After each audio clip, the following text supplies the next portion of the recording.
सिमेज, सबसे ज्यादा छात्र, सबसे ज्यादा गोल्ड मेडल्स और सबसे ज्यादा प्लेसमेंट्स। Call now. नमस्कार, मेरा नाम ज्ञानेश्वर है और आपने देखना शुरू किया है लाइव सिटीज का विशेष कार्यक्रम संगत पंगत। देखिए, बिहार में किसकी सरकार बनेगी 2024 में? बिहार का मुख्यमंत्री कौन होगा? क्या नीतीश कुमार फिर से मुख्यमंत्री बनेंगे? एनडीए का शासन होगा या तेजस्वी यादव नीतीश कुमार की कुर्सी पर काबिज हो जाएंगे, नीतीश कुमार को हटना पड़ेगा? या फिर बिहार में सब कुछ टूट जाएगा, जातियां टूट जाएंगी, लोग स्कूल बैग को पकड़ लेंगे, प्रशांत किशोर आ जाएंगे क्या? यह बड़ा सवाल है। तो देखिए, लाइव सिटीज के 10 रिपोर्टर्स जो हैं पिछले 25 दिनों से बिहार के विभिन्न विधानसभा क्षेत्रों की यात्रा कर रहे हैं और वहां ग्राउंड जीरो पर मिजाज समझ रहे हैं, लोगों का मूड जान रहे हैं और रोज परिवर्तन जो हो रहे हैं उसे भांपने की कोशिश कर रहे हैं। तो जो हमारे रिपोर्टर्स ग्राउंड जीरो पर हैं, कई दिनों की यात्रा के बाद आज हमारे कुछ रिपोर्टर्स पटना लौटे, सुमन सौरभ लौटे हैं, नवनीत लौटे हैं, महिमा हैं। तो हमने समझा कि इन तीनों से बातचीत की जाए कि आखिर ग्राउंड जीरो पर मिजाज क्या है। देखिए, आज का मिजाज चुनाव की तारीख का मिजाज हम यह नहीं कह सकते हैं, क्योंकि चुनाव की तारीखें पहले ऐलान की जाएगी और उसके बाद जब जबरदस्त चुनाव प्रचार चलेगा तो मूड कुछ और भी हो सकता है। लेकिन राजनीतिक विवेचना, राजनीतिक विश्लेषण इस पर होता है कि आज की तारीख में बिहार का मूड क्या है, बिहार के लोग क्या सोच रहे हैं, क्या बदल रहा है, क्या स्थिर है, क्या प्रेम है, क्या नफरत है और क्या डर है। तो हम सबसे पहले चलते हैं नवनीत के पास। नवनीत, आप कई जिलों की यात्रा पर गए, कहां कहां गए आप? सर, हम सबसे पहले गया गए थे। जी। हमने गया के सारे विधानसभा कवर किया। उसके बाद हम सारण पहुंचे। हाँ। सारण के बाद फिर हम मुजफ्फरपुर गए। उसके बाद हम फिर सीतामढ़ी गए। इस तरीके से और भी कई विधानसभा हमने कवर किया है। चलिए, आप गया गए, सारण गए, आप मुजफ्फरपुर गए, तो आपने जो देखा ग्राउंड जीरो पर, आप मतदाताओं से बातचीत कर रहे हैं जिन्हें वोट देना है और जिनके वोट से बिहार में सरकार बननी है। आपने क्या महसूस किया? बिहार में 3 ताकतों के बीच लड़ाई है, 2 गठबंधन है, एनडीए गठबंधन, नीतीश कुमार लीड कर रहे हैं, इंडिया गठबंधन हम मान लें तेजस्वी यादव ही हैं और प्रशांत किशोर। आपने क्या महसूस किया? यह लड़ाई किस रूप में आप देख रहे हैं? जनता किसके साथ जुड़ रही है और जनता किससे दूर जा रही है? बिल्कुल सर, आपने जैसे कहा कि परिवर्तन, जी। मैं जब भी विधानसभा में जा रहा हूं तो मैं हर रोज परिवर्तन देख रहा हूं। जैसे कि स्टार्टिंग में जब हम लोगों ने कवर स्टार्ट किया था, जब हमने कवरेज दी थी विधानसभा, ग्राउंड रिपोर्ट्स हमने दिखानी स्टार्ट करी थी, तो नीतीश कुमार का उस समय अनाउंस हुआ था फ्री बिजली को लेके। जी। तो उस समय जब हम जा रहे थे ग्राउंड पे तो लोग थोड़ा सा नाराज थे नीतीश कुमार को लेके कि फ्री बिजली तो दे दिया गया है लेकिन बिजली कट रही है। जी। लोगों में इस प्रकार की नाराजगी थी। लेकिन जैसे जैसे महीना बीता, लोगों के बिजली बिल आए, तो लोगों ने देखा हमारी बिजली बिल तो जीरो हो गई। अच्छा। उसके बाद फिर एक मोमेंट चेंज हुआ, जो गरीब गुरबे हाँ, हैं। उसके बाद जब हम विधानसभा में जाने लगे तो लोग कह रहे कि नहीं, फ्री बिजली का तो हमें लाभ मिला।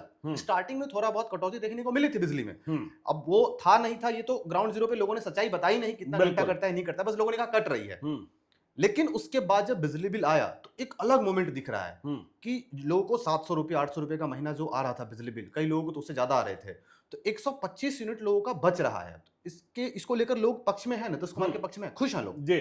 और उसके बाद लेकिन कई लोग ये भी कह रहे हैं कि ये तो तेजस्वी यादव के प्रेशर में आके किया लोगों ने, नीतीश कुमार ने तेजस्वी यादव के बातों को कॉपी कर रहे हैं, उनके बातों को फॉलो कर रहे हैं। हालांकि लोग खुश हैं, अंदर से खुश हैं। आपने सर जैसे कहा प्रशांत किशोर के बारे में, तो प्रशांत किशोर की लहर है जी। युवाओं में एक अलग प्रकार की लहर है, लेकिन जो बूढ़े लोग हैं जिनकी एज 50 प्लस हो गई है, उनके जुबान तक अभी प्रशांत किशोर का नाम नहीं पहुंचा है। अच्छा। वहां पे प्रशांत किशोर, मुझे लग रहा है कहीं ना कहीं वहां तक अपने नाम को पहुंचाने में प्रशांत किशोर सफल नहीं हो पा रहे, क्योंकि शायद उनको फोन चलाने नहीं आता है, क्योंकि प्रशांत किशोर की लहर तो 50 से ऊपर वाले जो गांव में रहते हैं। बिल्कुल बिल्कुल सर, बिल्कुल। तो अब उन तक प्रशांत किशोर अभी तक नहीं पहुंच पाए, वो काफी चैलेंजिंग होगा। और जो थोड़े अनपढ़ टाइप के हैं, जो बिल्कुल अभी इलिटरेट हैं, इलिटरेट नहीं हो पाए हैं, वहां तक भी प्रशांत किशोर अभी नहीं पहुंच पाए हैं। मतलब जिनके हाथ में मोबाइल नहीं है वहां तक नहीं पहुंचे हैं। हाँ, ये भी कह सकते हैं, मोबाइल नहीं है उनके हाथ में, तो बिल्कुल नहीं पहुंचे हैं। हाँ। लेकिन अब जैसे सभा, प्रशांत किशोर सभा XYZ जगह पे हो रही है, लेकिन सभा में लोग आए, भीड़ जुटे, लेकिन वहां के आसपास के लोग भी थोड़ा बहुत प्रशांत किशोर के प्रति जो है वो नाराजगी नहीं कह सकते हैं, लेकिन पहचानने से इनकार कर रहे हैं। तेजस्वी यादव के बारे में बताइए। देखिए सर, तेजस्वी यादव के बारे में क्या है कि 2 फैक्टर है। एक फैक्टर है कि जो जंगल राज की लोग बात करते हैं, जो उनके पिताजी के रीजन की बात करते हैं, तो एक वो फैक्टर है, लेकिन वो फैक्टर सिर्फ वही लोग गिनवा रहे हैं जो 50 प्लस के हैं। मैं यहाँ पे 50 प्लस का जिक्र जिन्होंने करूंगा, उस दौर को जिन्होंने देखा, उस दौर को देखा है। बिल्कुल हाँ, सर, बिल्कुल। तो वो तेजस्वी यादव के उससे नाराज हैं कि भाई फिर से अगर वो आ गया तो जंगल राज फिर से आ जाएगा। अच्छा। लेकिन जो यूथ्स है, यूथ्स में कहीं ना कहीं तेजस्वी यादव के प्रति जागरूकता है। वो चाहते हैं कि तेजस्वी यादव, एक सर और फैक्टर है, तेजस्वी यादव ने 17 महीने जो काम किया वो फैक्टर लोग गिनवा रहे हैं कि 17 महीने में जो बीपीएससी TRE1 TRE2 का जो वैकेंसी आया और जिस स्पीड से लोगों को अपॉइंट किया गया, जिस स्पीड से टीचर्स बने बिहार में, वो लोग याद करते, लग रहा है कि तेजस्वी यादव अगर फिर से आता है तो 17 मंथ का दौर फिर से दोहराया जाएगा। इस बात से थोड़ी सी ओवरऑल खुशी आप है। बताइए, आपने जो देखा और समझा, अब तक जो समझा है, बिल्कुल। आज तारीख है 11 सितंबर, आज की तारीख में आप तीनों में एज किसको दे रहे हैं? और सर एज जो है मेरा, जो रैंक 1 जो मैं देना चाहूंगा जी। वो एनडीए सरकार की सर है। एनडीए सरकार एनडीए की है। हाँ, एनडीए की सरकार है, मतलब JDU, BJP, Yes, sir. LJPR, Yes. हम और आरएलएम। बिल्कुल हाँ, बिल्कुल हाँ, बिल्कुल एनडीए की है। जी। उसमें 2-4% लोग, जब मैं हाँ। 100 लोगों से बात करता हूं हम्म। तो 2-3 लोग नीतीश कुमार के एज की बात करते हैं कि नीतीश कुमार अब बूढ़े हो गए। जी। 1-2 लोग उनके मानसिक संतुलन की बात कर देते हैं कि वो कहीं ना कहीं चलिए हम डाइवर्ट हो रहे चलिए हैं। हम बिल्कुल। सौरभ के पास चलते हैं। बिल्कुल, सुमन, बिल्कुल। सौरभ, आपने भी कई जिलों का भ्रमण किया, कई विधानसभा क्षेत्रों का भ्रमण किया, जी। कहां कहां आप गए यह भी बता दीजिए। और जो सवाल का जवाब ये दे रहे थे नवनीत आखिर में, कि क्या नीतीश कुमार के प्रति आपने कोई आक्रोश देखा? करीब 20 वर्षों का शासनकाल है, 18 वर्ष नीतीश कुमार रहे, कभी उधर उधर भी गए, तो नीतीश कुमार के प्रति कुछ एंटी इनकम्बेंसी दिखाई पड़ रही है, गुस्सा दिखाई पड़ रहा है, या फिर नीतीश ने जो किया है उसके प्रति लोगों का विश्वास है, या लोग यह मान रहे हैं कि नहीं अभी कोई विकल्प नहीं है?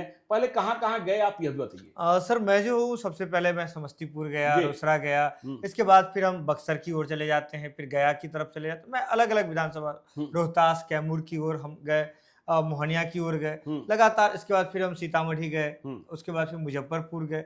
तो लगातार जो है हम कवरेज कर रहे हैं। लेकिन नवनीत जितनी बातें कह रहे थे उससे तो मैं इत्तेफाक रख ही रहा हूं। लेकिन आप जो एक बात कह रहे थे अभी, एंटी इनकम्बेंसी वाली बात, ये देखिए बिहार की धरती की ही एक करामात है कि नीतीश कुमार इतने दिनों तक रह रहे हैं, इतने दिनों तक रहे हैं सीएम के रूप में, लेकिन एंटी इनकम्बेंसी जो एक कहिएगा कि एक होता है ना कि रौद्र रूप में है, सत्ता पलट देंगे, इस तरह का, ये नीतीश कुमार के लिए नहीं बना है। अच्छा, नीतीश कुमार के खिलाफ माहौल नहीं है, ऐसा माहौल नहीं बना है नीतीश कुमार के खिलाफ।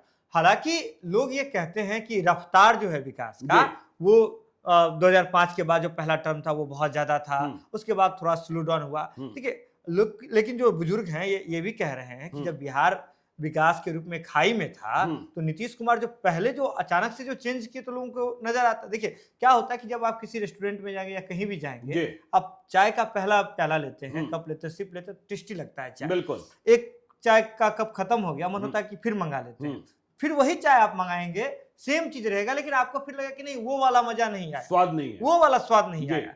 तो वहां ये नहीं है कि चाय बदल गई, वहां ये हो रहा है कि आप एक बार उसको टेस्ट कर चुके हैं। तो बेसिक जो चेंजेस थी वो 2005 के बाद दिखा, वो लोग इस बात को मानते हैं। उसके बाद मानते हैं लोग कि नहीं कुछ स्लो डाउन हो गया। लोग मानते हैं कि नीतीश कुमार ने विकास किया है, बहुत ज्यादा मानते हैं इस अच्छा। बात को, बहुत ज्यादा मानते हैं। और लोग ये इस बात से कोई भी ये डिनाई नहीं करता है कि नीतीश कुमार ने, चाहे वो, मैं ये भी कह रहा हूं, चाहे जो आरजेडी के कोर वोटर्स हैं, जो समीकरण जो बिहार में माना जाता है जातीय समीकरण, उस जातीय समीकरण के लोग भी मानते हैं कि हाँ नीतीश कुमार बहुत अच्छा काम किए, विकास नहीं, आप कह रहे हैं जातीय समीकरण, मतलब यादव भी मानते हैं, मुसलमान भी मानते हैं कि नीतीश कुमार ने काम किया है। हाँ, नीतीश कुमार ये काम किए, काम पर सब मानते हैं बाकी। लेकिन बात क्या है कि जब जो बिहार में लोग हैं वो तो कहीं ना कहीं उनकी किसी जाति से भी बंधे हुए हैं, तो राजनीतिक महत्वाकांक्षा भी होती है, विचारधारा से कहीं ना इंटैक्ट होते हैं। तो उसके रूप में कहते हैं लालू यादव सामाजिक न्याय के, देखिए लालू यादव की अलग छवि है कि वो कहते हैं कि हाँ लालू यादव ने हक आवाज दिया,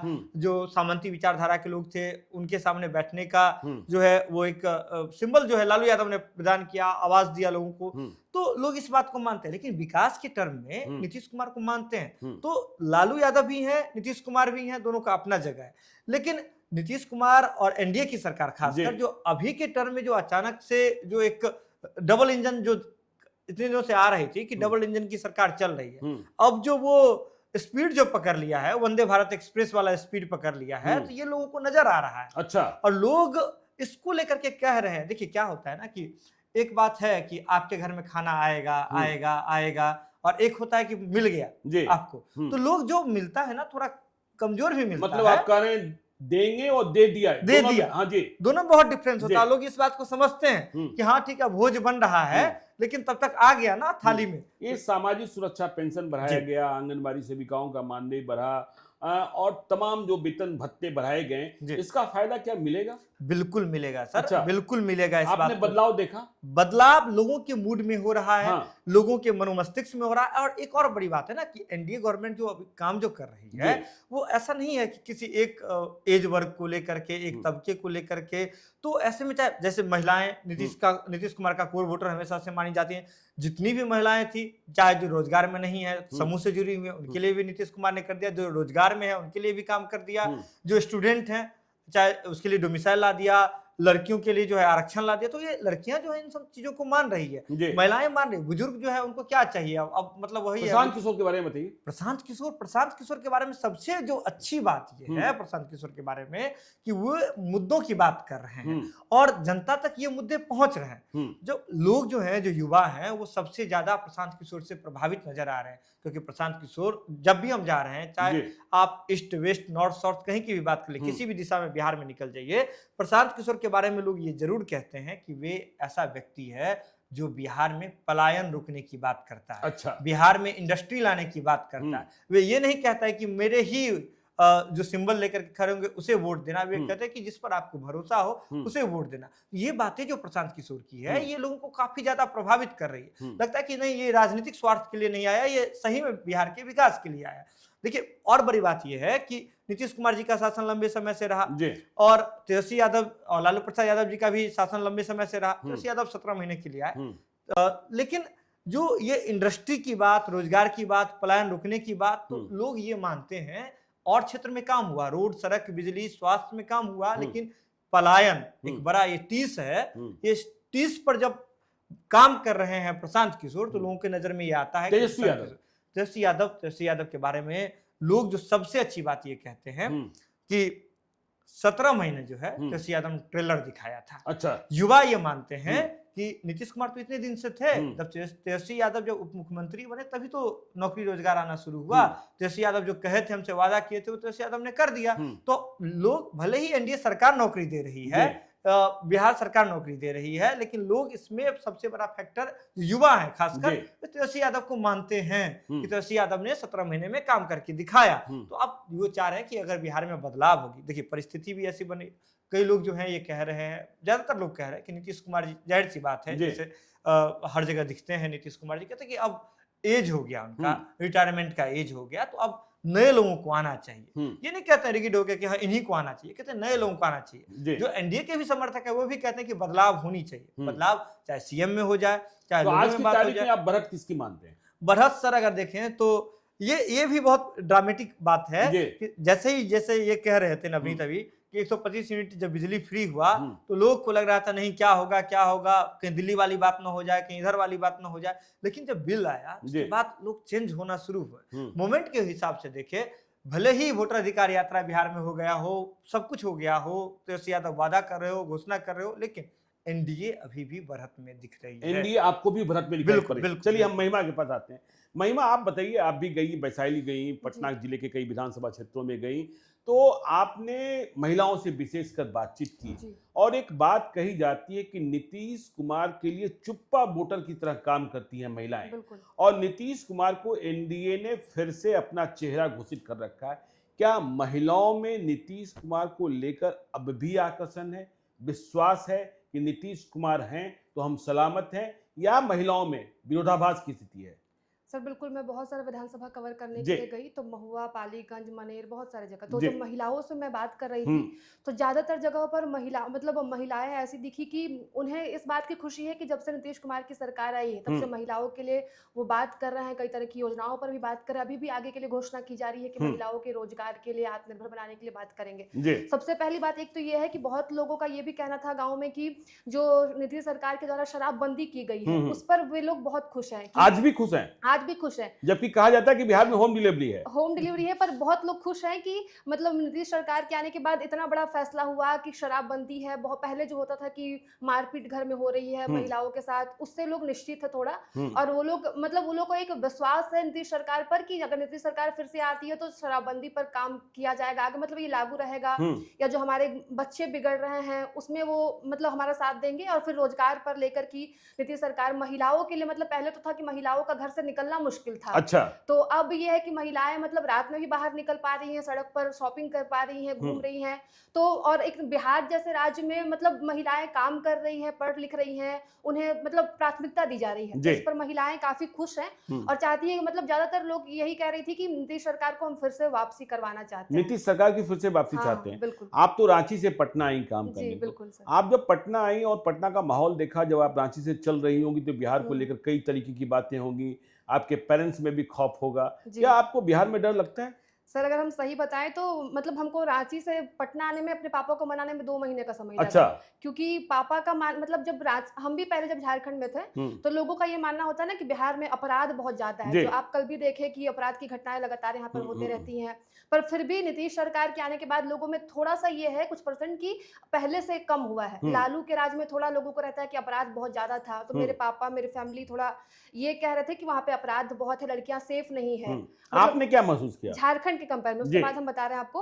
पर जब हम पहली बार, हमको भी ये मेरे मन में पहले था, पर जब हम पटना शिफ्ट हुए तो मतलब झारखंड और बिहार में हमको थोड़ा भी फर्क अब तक तो नहीं लग रहा है कि झारखंड में हम सेफ थे और यहाँ पे सेफ नहीं है। डिपेंड करता है मुझ पर कि हम कैसे यहाँ पर रह रहे हैं। और सरकार की तरफ से मैं रात में ऑफिस से भी लेट से अगर जाती हूँ या किसी काम से बाहर, तो हमको कभी अब तक फील नहीं हुआ कि मतलब बिहार या पटना सेफ नहीं है लड़कियों के लिए। लड़कियां आराम से शॉपिंग मॉल जा रही है, मूवी जा रही है, घूम रही है, अपना काम कर रही है। हम लोग पत्रकार हैं तो लड़कियों को मतलब रात में रिपोर्टिंग करने जाना पड़ता है। आप कभी किसी नेता के इंटरव्यू में जा रहे हैं, मतलब हम लोग बहुत, हमको ऐसा लगता है कि झारखंड और बिहार में कोई फर्क नहीं है महिलाओं के लिए, कि सरकार फर्क कर रही है, महिलाओं को सुरक्षा नहीं दी जा रही है। चलिए, तो आपने माना कि बिहार सेफ है।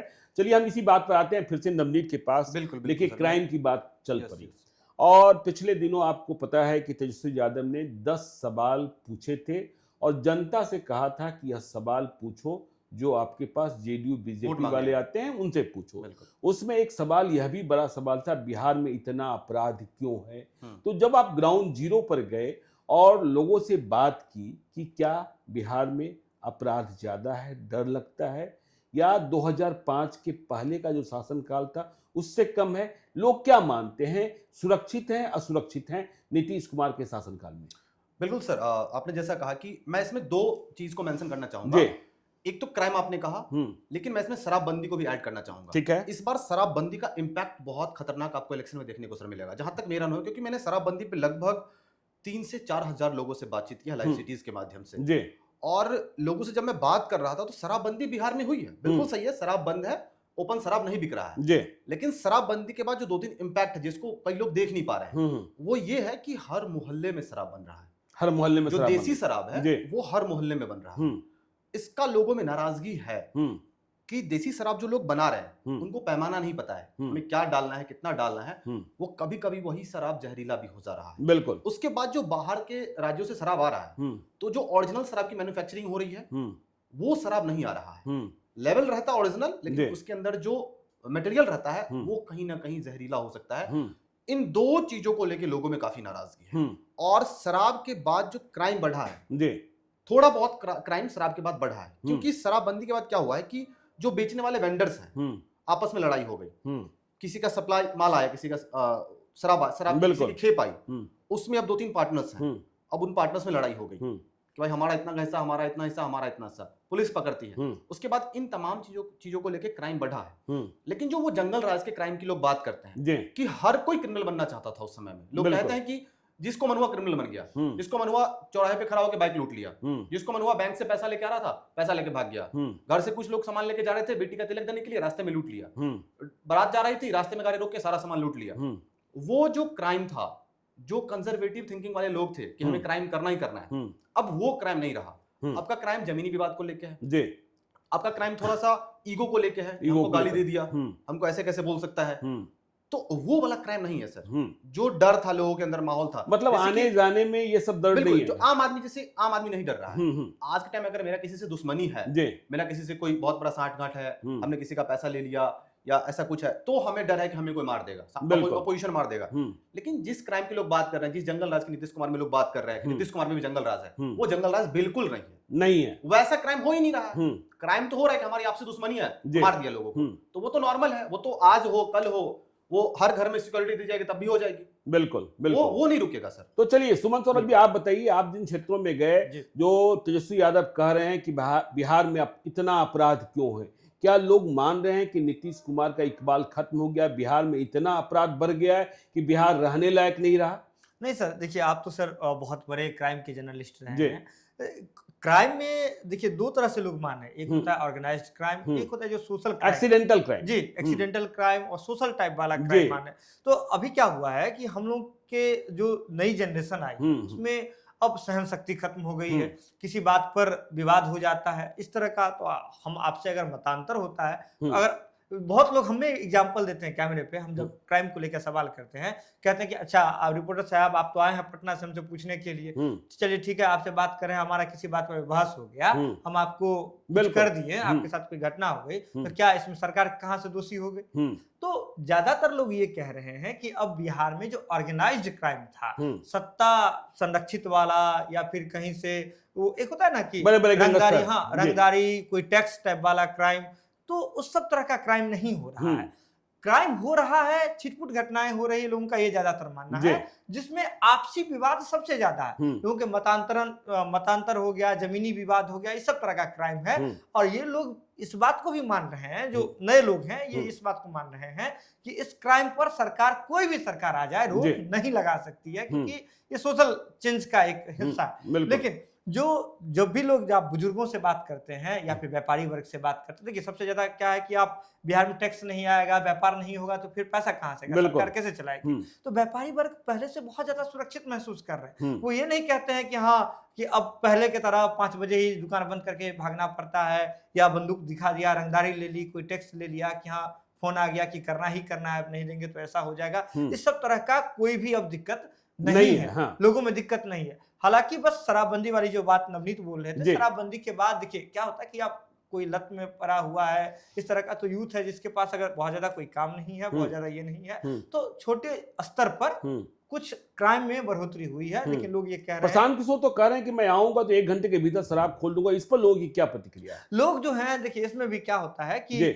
अब लोग इसमें मिक्स तरह का ओपिनियन दे रहे हैं। जो महिलाएं हैं वो कह रही नहीं खुलना चाहिए, नहीं खुलना चाहिए। अब वो नीतीश कुमार के साथ हैं। जी, महिलाएं कह रही है कि नहीं खुलना चाहिए, शराबबंदी हुई तो अच्छी बात है। जो सही में अगर सिविलाइज्ड अगर लोग से अगर आप बात कीजिएगा, मान लीजिए कोई टीचर है, किसी रोजगार में, किसी प्रोफेशन में, वो मना करते हैं कि नहीं शराबबंदी खत्म बिहार में नहीं होनी चाहिए, शराबबंदी लागू ही रहनी चाहिए। वो मानते हैं इस बात को कि चलिए ठीक है, अगर बिहार में अगर ये कुछ हो रहा है, शराबबंदी के बाद भी अगर शराब बिक रही है कहीं से, तो चोरी छिपे बिक रही है ना। तो ये इस बात का भी उदाहरण देते हैं कि हत्या पर तो कब से लगा हुआ है, लॉ बना हुआ है, रूल बना हुआ है, लेकिन हत्याएं तो हो ही रही है।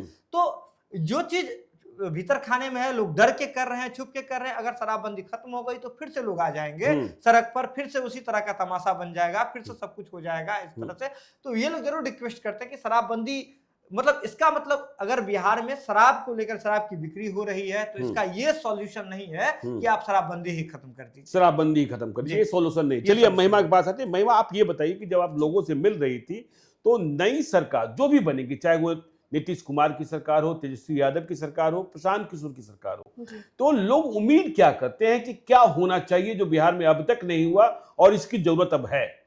सर, जैसा नवनीत और सुमन सौरभ कह रहे हैं कि हम उनकी बात से सहमत हैं कि जो उन लोगों की उम्मीद है जनता से, जब हम बात कर रहे हैं तो कि सबसे पहले तो रोजगार पर काम होना चाहिए।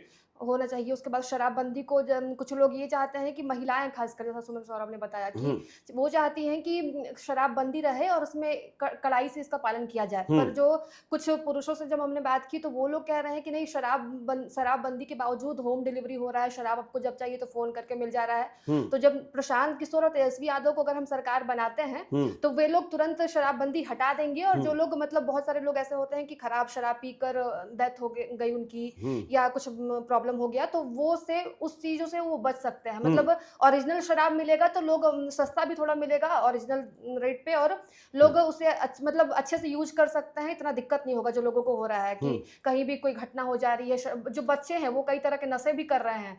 ग्राउंड पे लोग कह रहे थे कि बच्चे जो है छोटे छोटे बच्चे वो कई तरह के लोगों की उम्मीदें क्या है? लोगों की उम्मीदें ये है सर कि पहले तो रोजगार चाहिए, पलायन पर लोग जब प्रशांत किशोर ये मुद्दा उठाए पलायन का लेकर, तो लोगों का है कि पलायन रोकना चाहिए, पलायन पर काम करे सरकार, रोजगार पर काम करे, शिक्षा पर काम करे। सड़क पर तो लोग थोड़ा मतलब सहमत है कि नीतीश कुमार ने काम किया है और नीतीश कुमार से लोगों को उम्मीद है, कुछ लोगों को उम्मीद है जो युवा है, युवा वर्ग के लोग हैं, वो लोग को उम्मीद है कि तेजस्वी यादव की सरकार अगर आती है तो वो रोजगार पर काम करेंगे, शिक्षा पर काम करेंगे।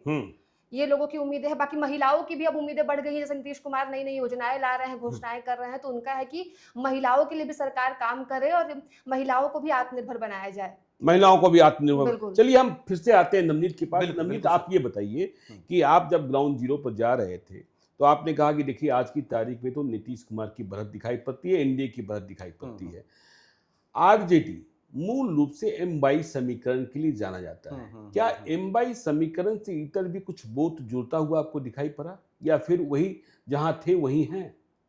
देखिए सर, दो फैक्टर यहाँ पे। एक फैक्टर ये है कि तेजस्वी यादव का एक तो वोट बैंक है ही, लेकिन M22 समीकरण की जो सर बात आप कर रहे हैं वो भी 100% ट्रू नहीं है। क्या बात कर रहे हैं आप? हाँ, नहीं है, नहीं है। कुछ यादव ऐसे डायरेक्ट बोल रहे हैं कि हम नहीं पहचानते तेजस्वी यादव को, जो धर्म की बात करेगा यादव उसके साथ है। अच्छा, यदुवंशी कुल के लोकसभा चुनाव की तरह। और हाँ बिल्कुल सर, लोकसभा चुनाव की तरह। और जो मुस्लिम है, मुस्लिम भी कहीं ना कहीं तेजस्वी यादव से नाराज हैं, और ये आपको सर 2020 के विधानसभा चुनाव में डायरेक्टली देखने को मिला था। तो मुस्लिम कहां देंगे वोट? बीजेपी को तो फिर से ओवैसी के पास भी? यस सर, ओवैसी को भी वोट मिल सकता है। मिल सकता है, ये खुलेआम लोग बोल रहे हैं। अच्छा, कि AIMIM के साथ हम लोग जाएंगे। हाँ। मुस्लिम का अगर कोई सोचता है तो वही सोचता है। कहीं ना कहीं अगर आरजेडी से नाराज है मुस्लिम कम्युनिटी के लोग, तो कुछ ना कुछ तो अंदर खामे की बात तो होगी। आपने देखा किस तरीके से उन्होंने शहाबुद्दीन के बेटे को भी शामिल किया। हो सकता है कि लोग इसका भी जिक्र कर रहे थे। कुछ वहां से कुछ पैटर्न चेंज हुआ है जब से वो शामिल हुए हैं। तो जब लोगों से बात कर रहा हूं तो एक वो लोग बात करते हैं कि हाँ वो आए हैं तो अब हम लोग शायद कहीं ना कहीं जा सकते हैं। ओवैसी का फैक्टर है, 100% फैक्टर है। पिछले विधानसभा चुनाव की तुलना में फैक्टर थोड़ा कम हो सकता है, लेकिन इस बार फैक्टर तो है। अच्छा, हाँ, ओवैसी है अभी भी है 100% है। लोग डिमांड कर रहे हैं, लोग ओपनली बोल रहे हैं, कैमरे के सामने ओवैसी का नाम ले रहे हैं। तो वो कहीं ना कहीं एमओए फैक्टर जो है वो। मुकेश सहनी के आने का फायदा?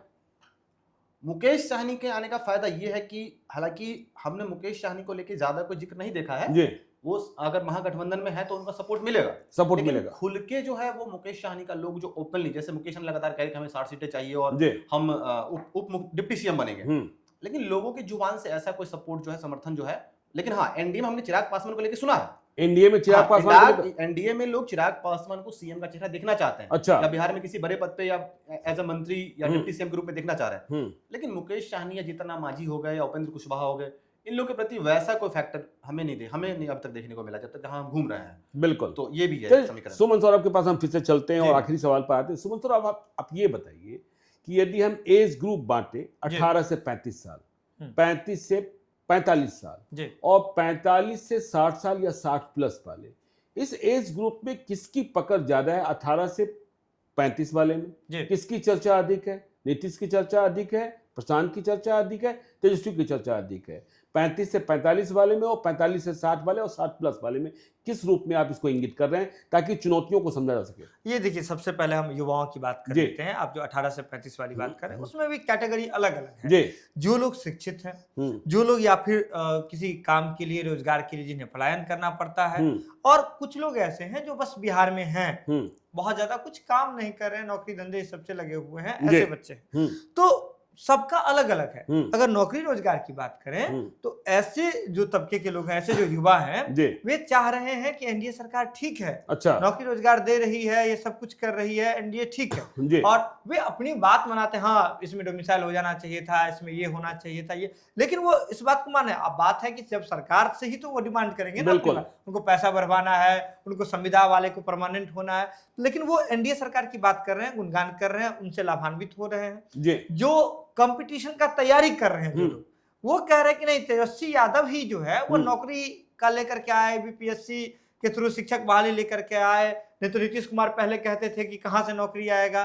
ये तो ऐसे लोग जो है, जो तैयारी करने वाले बच्चे हैं इसमें, वे लोग का झुकाव इधर है, तेजस्वी यादव की तरफ है। जबकि जो पलायन वाले लोग हैं, जिन्हें किसी काम के लिए बाहर जाना पड़ता है, पंजाब जाना पड़ता है, दिल्ली जाना पड़ता है, मुंबई जाना पड़ता है काम करने के लिए, फैक्ट्री में काम करने के लिए, ऐसे लोगों का झुकाव सबसे ज्यादा प्रशांत किशोर की ओर है। वो कह रहे हैं कि नहीं, हम नहीं जाना चाहते हैं घर से बाहर, हम नहीं चाहते हैं ट्रेन में ठूस करके हर बार छठ में घर आना, हम चाहते हैं बिहार में ही थोड़ा कम पैसा मिले, हम बिहार में ही काम करेंगे, बिहार में ही रहेंगे। और प्रशांत किशोर की जो एक स्कीम चल रही है, वो परिवार योजना वाला जो PLC, परिवार लाभ कार्ड, ये कार्ड जो बना रहे हैं, इससे भी लोग काफी खुश नजर आ रहे हैं। उस कार्ड दिखाते भी असर दिख रहा है उसका, हाँ असर दिखता है। वो कहते हैं कि ठीक है ना, कि घर में एक आएगा तो हम घर तो चला पाएंगे ना, बेसिक ही मिले, ठीक ही मिले, यही रोजगार मिल जाए। लोग चाहते हैं, बिहारी बाहर नहीं जाना चाहते हैं। वो कहते हैं हम क्यों बाहर जाके जिलत, कभी मुंबई से खदेरे जाएंगे, कभी मुंबई में कोई पॉलिटिकल बयान आ जाएगा बिहारी के खिलाफ, कभी दिल्ली में आ जाएगा, तो क्या जरूरत है, हम बिहार में रहना चाहते हैं, यही कमाना चाहते हैं, कम पैसा मिले लेकिन हम यही ठीक है। बिल्कुल। लेकिन एक और बात जो मैं सर इसमें ऐड ऑन करना चाहूंगा,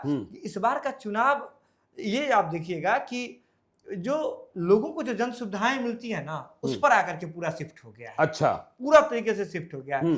चाहे अब जो भी पार्टी है, चाहे तेजस्वी यादव हो, यानी कि महागठबंधन हो, या फिर एनडीए हो, या फिर प्रशांत किशोर हो, सबको एक ही बात करनी पड़ रही है कि जन सुविधाओं में वे क्या क्या देंगे। बिल्कुल, मतलब हम इससे ज्यादा देंगे, हम इससे कम देंगे, हम इस तरह का देंगे, हम इस तरह का देंगे। लेकिन इस चुनाव में कुछ हो या ना हो, सबसे ज्यादा अगर कोई माला माल होगी तो वो जनता होगी, जनता माला, बिहार की जनता, बिहारी जो है वो सबसे ज्यादा माला माल होंगे। अब भले ये स्कीम इस गवर्नमेंट का है, इस गवर्नमेंट का है, लेकिन सबसे ज्यादा काम उनके लिए होगा, उनके खाते में, अकाउंट में पैसा पहुंचेगा, उनके लिए रोजगार के अवसर बढ़ेंगे, उनके सब कुछ होंगे। ये चुनाव का जो इस बार मुद्दा है ना, जातीय समीकरण के पाले से, ये साइलेंट में हो सकता है जातीय समीकरण, लेकिन एक मुश्त, जैसे नवनीत भी बता रहे थे, जैसे MY समीकरण में भी बटाव हुआ है, लोग बटे हैं, इधर अलग अलग छिटके हैं, तो किसी भी जाति, कोई ये अब पूरा दावा नहीं कर सकता है कि इस जाति का पूरा 100% वोट हम मेरे पास है, हम मेरे पाले में है। मुद्दा वाला हो गया इसमें राजनीति।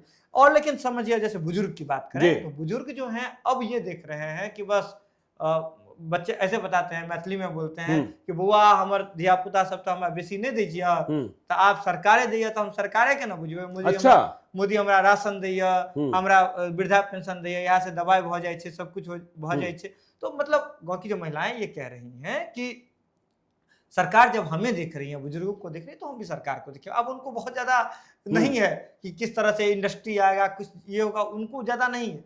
तो जो अगर दूसरे एज ग्रुप की बात करें, जो बुजुर्ग हैं, तो वो दो तरह से है। एक तो उनको अभी एनडीए सरकार में उनको लाभ मिल रहा है, वृद्धा पेंशन हो, सामाजिक सुरक्षा पेंशन हो, और इसके बाद फिर आपको और तरीके का लाभ मिल रहा है, आयुष्मान कार्ड हो, इस सब का लाभ मिल रहा है। दूसरी ओर वही लोग ये हैं जो इन्होंने जंगल राज वाला जो समय, जो टर्म है, देखा है, उसको देखा, तो वो लोग इस सरकार में खुश हैं, ठीक है। तो बुजुर्ग बहुत ज्यादा इधर उधर नहीं जा रहे हैं, वो ठीक है, एनडीए में है, शांति से हैं, बैठे हुए हैं, घर पकड़े हुए हैं, तो जिसको पकड़े हैं हम खूंटा गाड़ के ही। तो युवा में डिवीजन है, बुजुर्ग एक तरफ है, महिलाएं जो है, आप सीधे तौर पर समझिए, नीतीश कुमार मतलब नाराज होने का कोई वजह ही नहीं दे रहे हैं। अच्छा, एक और कमाल की बात मुझे कहीं से पता चली थी, जब ग्राउंड पे ही थे, तो जीविका समूहों के साथ नीतीश कुमार जी और उनकी टीम ने संवाद किया था, और संवाद करके एक लिस्ट मांगी थी कि आप गांव में क्या चाहते हैं, गांव के जो आप गांव के लोगों से बात करके मुझे बताइए कि किस तरह का विकास होना चाहिए, क्या बदलाव होना चाहिए। इसके बाद 13 से 14 मुद्दे बना करके दिए गए थे, जिसमें बुजुर्गों का पेंशन बढ़ोतरी था, दिव्यांगों के लिए ये था,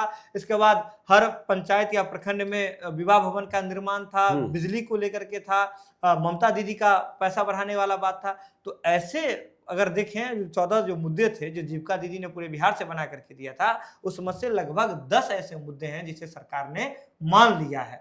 तो यह सीधे तौर पर समझिए कि नाराज होने का मौका ही नहीं दे रही है एनडीए लोगों को। चलिए, नाराज होने का मौका ही नहीं दे रही है, तो देखिए आज संगत पंगत में जो सुमन सौरभ थे, नवनीत थे, महिमा थी, करीब 50 विधानसभा क्षेत्रों का दौरा इन्होंने पहले चरण में किया है, दूसरा चरण भी प्रारंभ होगा। बाकी जो रिपोर्टर्स हैं जो बिहार का दौरा कर रहे हैं, जब वे वापस लौटेंगे तो उनके साथ भी बातचीत करेंगे। तो 50 विधानसभा क्षेत्रों की रिपोर्ट क्या कहती है, यह हमने आज समझने की कोशिश की है। 11 सितंबर की तारीख में चुनाव कब बदल जाता है पता नहीं चलता है, तो आपको जो भी अपडेट होगा वो हम बताते रहेंगे। आप देखते रहिए लाइव सिटीज को। यदि अब तक आपने हमारे यूट्यूब चैनल लाइव सिटीज को सब्सक्राइब नहीं किया है तो जरूर कर लीजिएगा, और यदि इस वीडियो को आप फेसबुक पेज के माध्यम से पेज को लाइक कीजिएगा, हैंडल एक्स पर भी हमें फॉलो कीजिए। धन्यवाद।